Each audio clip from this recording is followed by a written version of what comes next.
All right, this is Tuesday, June 26, 2018, and we are interviewing the organizations which are requesting donations from the city.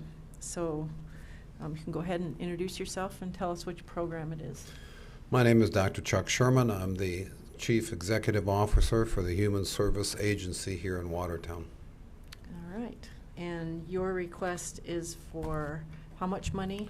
It goes $14,500, And which is pretty close to what have been asked for before. actually, I didn't bring my, hang on. I think you asked for 15,000. I'm sorry, yeah, 15,000. But you- I think we were funded previously At 14. at 14.5. So it's just a slight increase. Yeah. And the money is, can you describe how the money is used? Sure. We use the funding that we receive from the city to help pay for the costs of having on-call professional mental health staff available to field crisis calls over the course of the year. That crisis service is called anywhere from 5 to 25 times a week.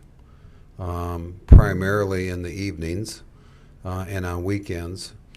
When we get a crisis call, the calls can come directly from people in the public. Oftentimes it comes from the City of Watertown Police Department or other law enforcement agencies in the 6 counties that we provide services to. The counties all contribute financially to this as well, and so we do receive county funding from the 6 counties. Obviously, the largest portion of county funding comes from Cottington County because of the greater population. So we do receive financial support from all of the counties. And when those calls come, many times the call will come from Serenity Hills. To the on-call staff, letting the on-call staff person know that the Watertown Police Department or some other law enforcement entity has taken an individual to the safe room that we have at Serenity Hills. That safe room opened up in 2008, and it has been consistently used on an average of twice a week since its inception. When somebody is taken to the safe room, it's because they are in danger to themselves primarily, or that they have a chronic mental illness and they may have gone off their medication and they're actively psychotic and experiencing hallucinations. Before the safe house was opened, that person would have been taken to the Cottington County Detention Center and placed behind bars and in a cell until the next morning, when one of our professional staff would go and evaluate the person. This way they can go to a nice safe room. It's a quiet room. There's a small flat screen TV in there, and the staff at Serenity Hills can give them water and a little bit something to eat. Then the next morning, one of our mental health professionals has to go out there and do an evaluation to determine what the status is of the individual and try to come up with a plan to provide emotional support or some kind of safety plan for that individual. So we try to avoid having to have somebody admitted to the state hospital and go through the commitment process. If the person is actively suicidal and it looks like homicidal, we do have to go through a commitment process.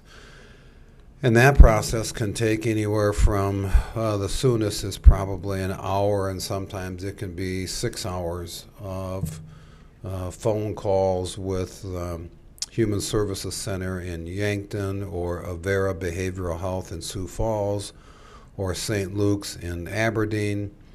Many times those facilities are full, and so we have to go shopping around trying to find someplace where we can send the individual. All of this takes time and then takes that mental health professional out of being able to provide direct service and a billable service so that we have income coming into the mental health center. So it's not just the money that we get for the crisis service isn't just to pay for somebody to be on call. And people who are on call do get additional compensation. If you're on call for the weekend, you get $200. If you're on call during the week, I think it's $50 for Monday through Thursday. And then we oftentimes field calls during the day, again, from the public or from the emergency room or the law enforcement.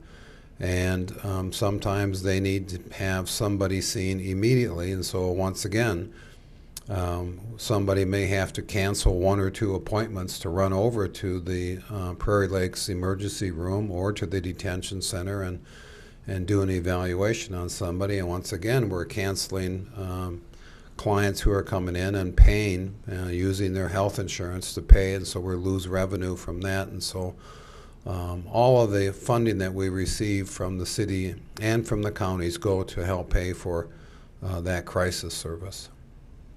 Yes, so it sounds like a pretty critical service for our community. Well, it really is, and we, in addition, our staff have been involved on an ongoing basis in training all of the law enforcement, the city law enforcement, police department personnel in community intervention training, which is a 5-day training program that they have to go through to get certified to be a CIT trained individual. People, law enforcement personnel who go through that 5 days of training then are able to be have the skills necessary to help intervene so that they can help subdue and quiet down a very crisis, volatile situation. And by getting that training, the law enforcement personnel are much more confident in dealing with severe emotional crisis situations. Also, by going through that training, there is a reduction in legal liability for the city for your law enforcement personnel, because if that person, law enforcement individual, intervenes and that person has been CIT trained, and that Mr. Joe Public is quieted down and then goes home and commits suicide, you are protected from legal liability because, in fact, your law enforcement person was CIT trained and certified, and that reduces your legal liability from any lawsuit coming back against the city and by family members. So we've trained all of the law enforcement individuals and in the city police department and also the county deputies, sheriff's department. So that's another service, and we do that, and because of the turnover, we have to do that almost once a year, and it takes a lot of time and a lot of participation by our staff to do those trainings. Carrie Johnston heads that up and does a lot of the training, but we have probably 4 or 5 individuals, myself included, doing 1-hour lectures and educational presentations. And again, this funding helps pay for some of that. We do have some grant monies that also help pay for it. But quite frankly, most of those grant monies we use to contract with an acting company from Fargo that comes down at the last 2 days and puts everybody through real life scenario situations where these actors portray people who are in extreme emotional condition. It's quite intense. Role playing. Yes, and so most of the funding that we have through a grant that we were able to receive actually goes to pay for that acting company out of Fargo. So if we didn't have this program, it would just be, police handling these calls on their own? Yeah, it would not be a good situation. Before the program existed, if there weren't a hotline or a staff available for counseling for mental illness, they're just incarcerated. Correct.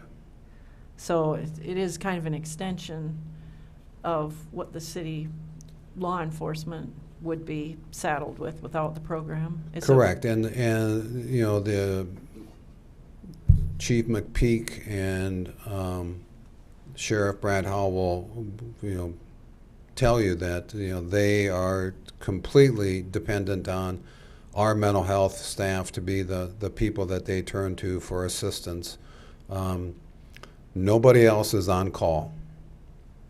Nobody else goes to the emergency rooms at 2 o'clock in the morning. Nobody else goes to the detention center on a Saturday at 3 o'clock in the afternoon to evaluate somebody. It's our staff who do those things, and the funding that we receive helps pay for all of those costs. Wow. Yeah. So $15,000 relieves our law enforcement personnel from having to perform this service. Yeah, and quite honestly, the law enforcement personnel, after they've gone through the community intervention training, you know, are much better equipped to intervene. But still, there are situations where they really call on us to assist and helping determine what next, what needs to happen next. Right. So, how do you measure the success of the program? Well, it's difficult. I know that we've seen a reduction in referrals to HSC, Human Services Center in Yankton, because of the safe room that we have at Serenity Hills, because we keep track of everyone that goes out there, what the outcome was of their stay, whether it was a safety plan that was implemented or if they ended up going to the Human Services Center in Yankton. And we've demonstrated repeatedly that we can keep the referrals down to HSC. Now, that's not such a great savings so much for the city as it is for the Sheriff's Department, because the Sheriff's Department is the one who actually has to do the transportation. Because if we commit somebody down to HSC, they are handcuffed and they are put in the back seat of a deputy's car, and a deputy sheriff has to take them down there. If it's a female, then there are 2 deputy sheriffs who have to take them down there, a male and a female. And that's about a 5-hour drive down to Yankton, 4.5-hour, 5-hour drive to Yankton. Then they have to stay there while the person's being processed, and then they have to come all the way back. So it's, you know, Wow. it's a big expense for the county. But again, for the city, having us available and doing the CIT training is just really invaluable, and it helps, you know, a lot of other people as well. We get called over to the schools to help intervene if there's a crisis. We get called to Prairie Lakes Hospital. We get called to come to nursing homes if there's a crisis. You know, we are the safety net for this community. Mm-hmm. What's your greatest challenge? Retention of staff. And this is one of the main reasons why people leave us.